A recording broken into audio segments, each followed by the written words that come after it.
प्रणाम दोस्तों। प्रस्तुत है राधा कृष्ण के प्रेम की अमर गाथा, कहानी उद्धव द्वारा।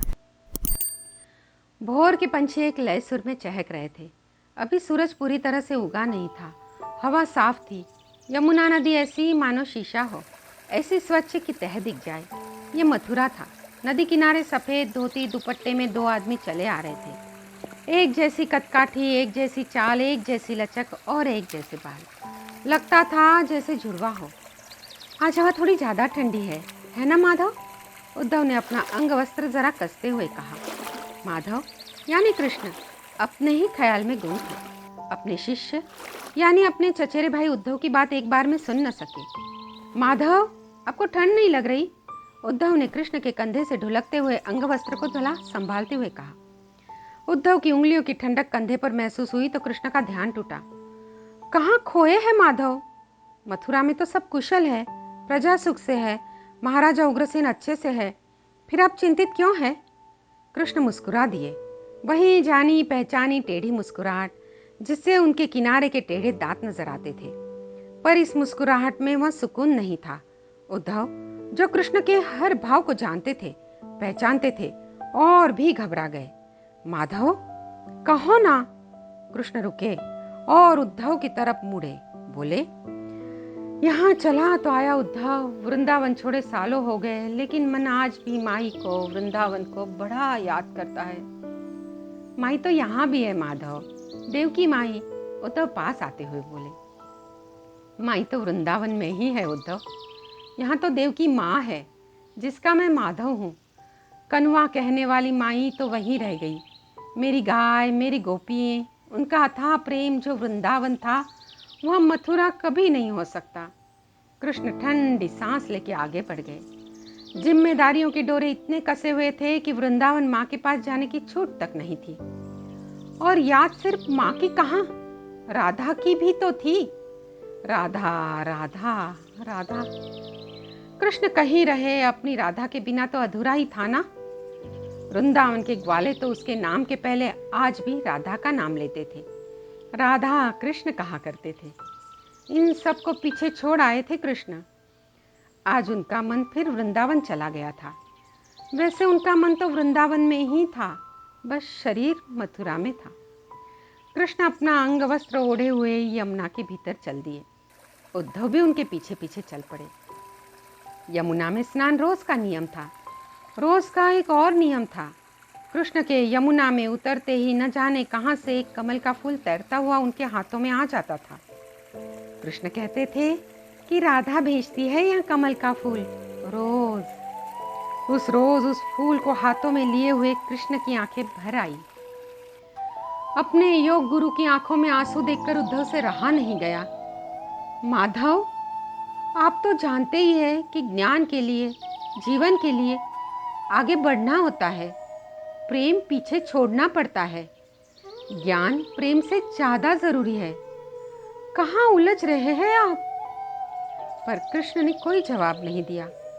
कुछ और कहते कि कृष्ण बेहोश होकर उद्धव की बाहों में गिर गए। उद्धव ने दोनों हाथों से कृष्ण को कसकर थामा। माधव, माधव! उद्धव दोनों हाथों से कृष्ण को थामते हुए बोले। कृष्ण की आंखों से आंसू अब भी बह रहे थे। उद्धव ने कृष्ण का चेहरा अपने अंगवस्त्र से पोंछा, उन्हें रथ में लाए और महल के लिए निकल पड़े। उद्धव दुगनी तेजी से खुद रथ चला रहे थे। नगर की सड़कों से गुजरते इस रथ पर सबका ध्यान था। महल पहुंचने तक भी कृष्ण को होश नहीं आया था। बाहर भीड़ इकट्ठा होनी शुरू हो गई थी। मथुरा के महल में हंगामा मच गया था। वसुदेव कृष्ण बेहोश हो गए थे।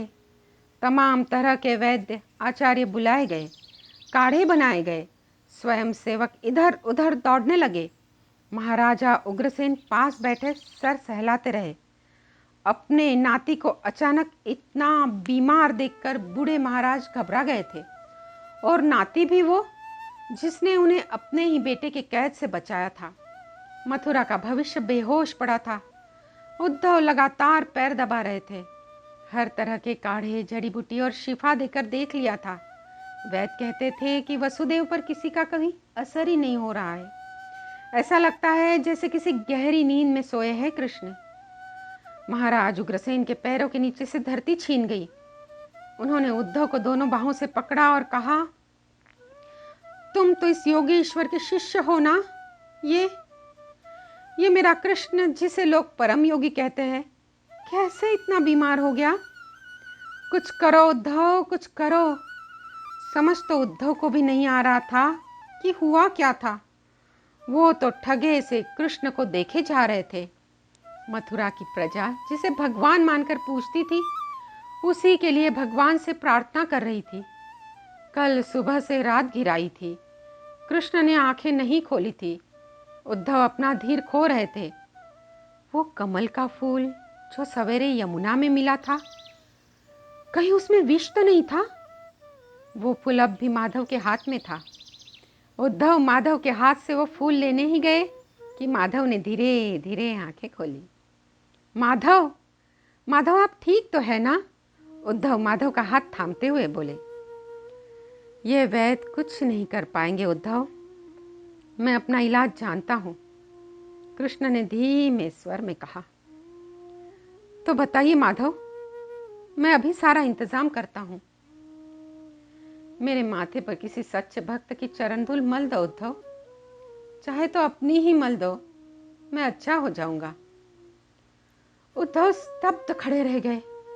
अपने गुरु के, अपने ईश्वर के माथे पर अपनी चरण धूल कैसे मल सकते थे वो? उद्धव उलझन में थे। कृष्ण उनके गुरु थे। उद्धव उन्हें भगवान की तरह पूछते थे। वो कुछ नहीं थे कृष्ण के सामने। उनके माधव योगियों के योगी थे। उनके माथे पर कैसे चढ़ा दे अपने चरणों की धूल? ये क्या कह रहे हैं माधव? मेरी चरण धूल आपके माथे पर? मुझे तो नरक में भी जगह नहीं मिलेगी प्रभु। उद्धव माधव के चरणों में गिर गए। उनकी सोच में भी माधव के चरण थे, माधव का मस्तक नहीं था। उस माथे पर अपनी चरण की धूल मलना उद्धव के लिए जीते जी मर जाने जैसा था। सोच लो उद्धव, मेरी और कोई भी दवा नहीं है। उद्धव के तो सोच के भी बस में नहीं थी। नहीं माधव, मैं इतना बड़ा पाप नहीं कर सकता। न जाने कौन से नरक के आग में जलता रहूंगा सदियों तक। अपने गुरु का ऐसा अपमान नहीं कर सकता मैं। कृष्ण अपने दोनों हाथों के बल पर मुश्किल से उठे। ऐसा लगता था जैसे एक ही दिन में कितनी कमजोरी आ गई हो। कृष्ण वहीं तकिया का टेक लगाते हुए बोले, अच्छा एक काम कर दो, मैं अपनी हाल खबर एक चिट्ठी में लिखे देता हूँ। वृंदावन चले जाओ, वहाँ तुम्हें मेरा इलाज जरूर जरूर मिल जाएगा उद्धव। एक चिट्ठी मेरे माई बाबा की और एक मेरी गोपियों की। कृष्ण जैसे ही पलंग से खड़े हुए लड़खड़ा गए। उद्धव ने तेजी से उन्हें संभाला। माधव, कमजोरी बहुत है, कहाँ जा रहे हैं आप? उसी के इलाज के लिए तो चिट्ठी लिखने जा रहा हूँ उद्धव। कृष्ण अपनी चौकी पर जाकर बैठ गए। उन्होंने धीरे धीरे पत्र लिखने शुरू कर दिए। उद्धव ने फिर कहा, माधव, आप प्रेम में कमजोर पड़ रहे हैं, आपको मन की बीमारी लग गई है। मैंने इस चिट्ठी में अपने हाल के साथ साथ गोपियों के लिए योग ज्ञान भी लिख दिया है उद्धव। आपसे बेहतर गुरु कहाँ मिलेगा उनको? आप सिखाएंगे तो वो सीख भी जाएगी और समझ भी जाएगी। उनका प्रेम ही मेरे प्रेम को जीवित रखता है उद्धव। एक बार वे समझ गई तो सब ठीक हो जाएगा। किसी का प्रेम किसी और के प्रेम को कैसे जीवित रख सकता है माधव? आप बस भावनाओं में अटक रहे हैं। तभी तो कह रहा हूँ उद्धव, जाओ मेरी दवा ढूंढ लाओ। आपके सिवा कोई नहीं कर सकता ये। उद्धव का मन विचलित हो गया। आज कैसी बातें कर रहे थे कृष्ण? क्यों कुछ अपर ग्वालिनों की याद में यूं बावरे हुए जा रहे थे? उद्धव ने तय कर लिया था कि अगर गोपियों को ब्रह्म ज्ञान देने से माधव का मोह टूटता है तो यही सही। कृष्ण ने दोनों चिट्ठियां लिख दी। खुद उद्धव को दरवाजे तक छोड़ने आए। जाते जाते भी वे उद्धव को समझाते रहे, उन्हें समझा देना उद्धव भैया, उन्हें योग सिखाने में कोई कमी मत रखना। उद्धव रथ में चढ़े और बिना देरी के वृंदावन निकल गए। अब तक कमजोर और बीमार लग रहे श्री कृष्ण अचानक मुस्कुरा उठे। उद्धव अपने जीवन का सबसे जरूरी पाठ सीखने निकल पड़े थे। रथ तेजी से दौड़ता हुआ जा रहा था। वे जितना जल्दी हो सके वृंदावन पहुंचना चाहते थे। कृष्ण के इस मोह का खत्म होना बहुत ही जरूरी था, कृष्ण के लिए भी और मथुरा के लिए भी। आखिर क्या होता है यह बचपन का प्रेम? फिर जीवन में हर किसी को आगे तो बढ़ना ही होता है ना। मथुरा में उद्धव ज्ञान की प्रतिमूर्ति थे। योग, ज्ञान और ध्यान में उनके ऊपर सिर्फ श्री कृष्ण थे। उद्धव की सोच के बाहर था कि कैसे उनके योग गुरु इस माया जाल में फंस गए। यह सोचते हुए कि कैसे श्री कृष्ण का यह मोह छुड़ाए, उद्धव वृंदावन पहुंच गए। रथ यमुना के किनारे दौड़ता हुआ वृंदावन के भीतर चला जा रहा था। सब कुछ बिल्कुल वैसा ही था जैसा कृष्ण बताते थे। यमुना के सारे घाट कुंज और कदम की बेलों से बटे थे। घाट पर गायों को बांधने के खुटे गड़े थे। मोर चिहक रहे थे। रास्ते के दोनों ओर बड़े बड़े पेड़ लगे थे। पेड़ों के बीच से चमकता सूरज ढलती दोपहरी का इशारा कर रहा था। यमुना के किनारे खिलते कमल दलों पर पड़ी पानी की बूंदें हीरे जैसी चमक रही थी। हवा हल्की ठंडी थी। उद्धव ने एक लंबी सांस खींची। वृंदावन की खुशबू जैसे उनके भीतर घर करने लगी थी। वृंदावन है तो वाकई बड़ा सुंदर, उद्धव ने सोचा। अचानक उनका रथ झटके से रुका। रथ के सामने कुछ औरतें खड़ी थी। हम कितनी दूर से तुम्हारा पीछा करती आ रही है, एक ने कहा। ये बिल्कुल हमारे कान्हा जैसा नहीं दिखता, दूसरी बोली। ना न इसके पास मुरली है न मोरपंख, ये हमारा कान्हा कैसे हो सकता है, एक और ने कहा। ए भैया, तुमको कान्हा ने भेजा है ना, हमारे लिए भेजा है ना, किसी ने उद्धव से पूछा। इससे पहले कि उद्धव कुछ समझ पाते, गोपियां उन्हें खींच कर रथ से उतारने लगी। कोई एक तरफ खींचती थी तो कोई दूसरी तरफ। कौन हो, कहो ना, कान्हा कैसा है, सवालों की झड़ी लग गई थी। सारी गोपियां एक साथ ही सवाल पूछ लेना चाहती थी, बस कोई उद्धव की सुनने को तैयार ही नहीं था। उद्धव का मुकुट गिर गया, बाल बिखर गए, अंग वस्त्र अस्त व्यस्त हो गया। अरे अरे रुक जाओ सब, वरना कान्हा की चिट्ठी नहीं दूंगा मैं, उद्धव चीखते हुए बोले। उनके हाथ में कृष्ण की लिखी चिट्ठी थी। कान्हा ने हमारे लिए चिट्ठी भेजी है, हमारा नाम भी लिखा होगा ना, फिर तो दिखाओ ना, ए भैया दिखाओ ना। उद्धव के हाथ से चिट्ठी कब छीनी और कब गोपियों में टुकड़ा टुकड़ा बट गई, उद्धव जान ही नहीं पाए। अपनी अपनी चिट्ठियों के टुकड़े लिए गोपियां न जाने किन किन कोनों में चली गई। उद्धव हैरान थे, ये थी माधव की गोपियां। उद्धव को काटो तो खून नहीं। वो इतने गुस्से में जीवन में कभी नहीं आए थे। उनको रथ से खींचा गया था, धकेला गया था, और तो और माधव के हाथ से लिखे पत्र को इतनी बुरी तरह टुकड़े टुकड़े कर दिया था। माधव के हाथों लिखे योग सूत्रों के लिए बड़े बड़े ऋषिमुनि तरसते थे, और इन गोपियों ने उसे फाड़ने में एक पल भी नहीं लगाया।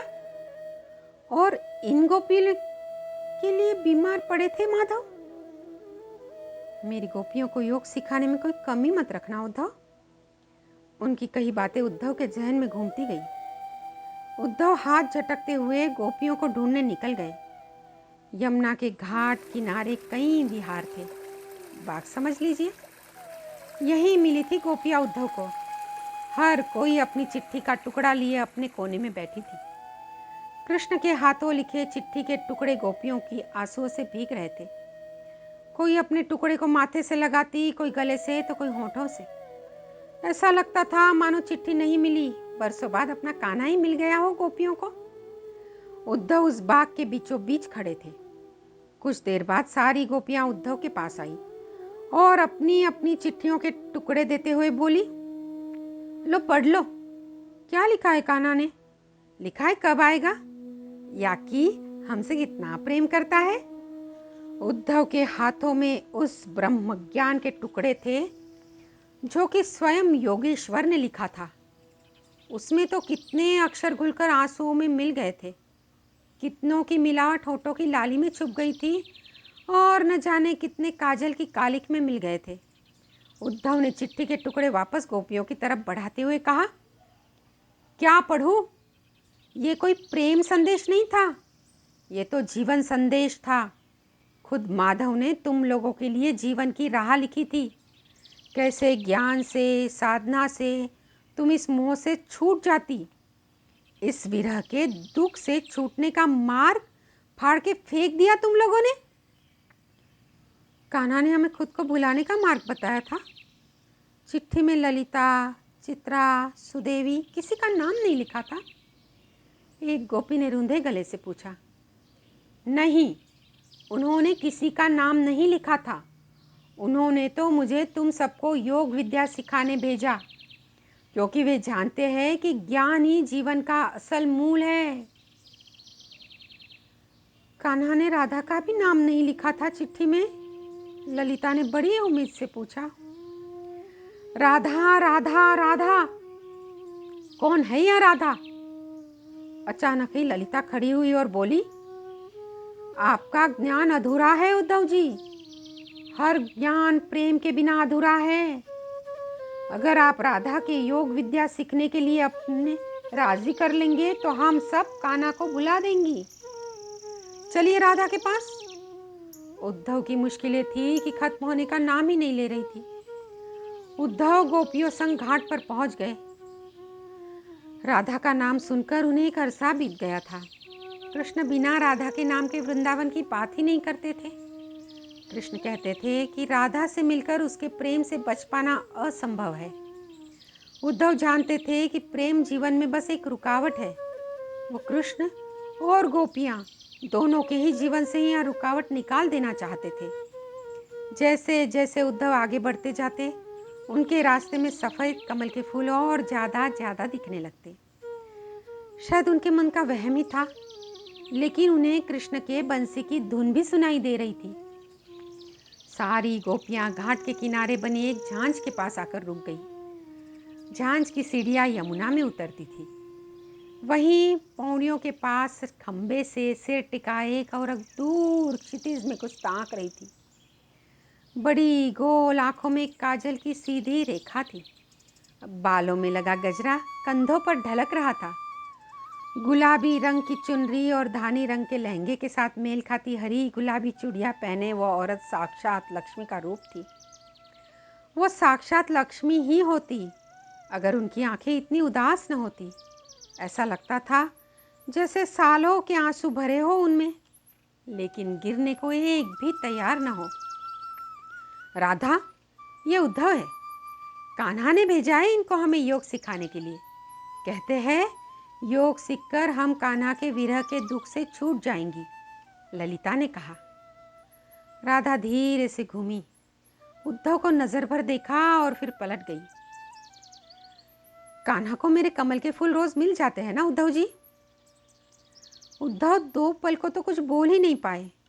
फिर बोले, पूरे वृंदावन को दुख में क्यों डुबो रखा है? कान्हा नहीं लौटेंगे। राधा बोली, हमें कोई दुख नहीं है। लौटते वो है उद्धव जी जो कहीं जाते हैं। कान्हा कहीं नहीं गए। जो साथ हो उसे भुलाए कैसे? कान्हा यहाँ कहाँ है? उद्धव ने पूछा। ध्यान से देखिए ना उद्धव जी, वो हर जगह है। यहाँ मेरे साथ भी है। राधा का जीवित होना ही इस बात का प्रमाण है कि कृष्ण उसके साथ है। सच्चे प्रेमी कभी अलग कहाँ होते हैं? ध्यान से देखो उद्धव जी, आपको कान्हा नहीं दिखते? उद्धव के पास कोई जवाब नहीं था। उन्हें खुद बंसी की धुन सुनाई पड़ रही थी। वृंदावन में चलने वाली हवा भी जैसे कृष्ण का नाम पुकारती थी। उद्धव ने फिर राधा की ओर देखा। राधा की आंखें भरी हुई थी पर आंसू छलक नहीं रहे थे। उद्धव जी, यह यमुना, यह कुंज की बेलें, ये तो नहीं बताती कान्हा कब आएगा। तुम ही बता दो, मेरा श्याम कब आएगा। वो तो रोने से भी मना कर गया था। मैं सारे आंसू उसके आने के लिए संजो के बैठी हूँ। उद्धव अपने चरणों पर गिर गए। वो क्या सिखाते राधा को, इन गोपियों को त्याग, योग और समर्पण। ये तो खुद समर्पण की मूर्तियां थी। कोई ऋषि मुनि भी अपने ईश्वर के प्रति क्या समर्पण रखता जैसा राधा का था। उद्धव समझ गए थे कि उन्हें वृंदावन क्यों भेजा गया था। उनके गुरु ने उन्हें सिखा दिया था, योग से ज्ञान तो साधा जा सकता था, लेकिन जीवन का रस प्रेम था। उद्धव इसके बाद महीनों वृंदावन रहे।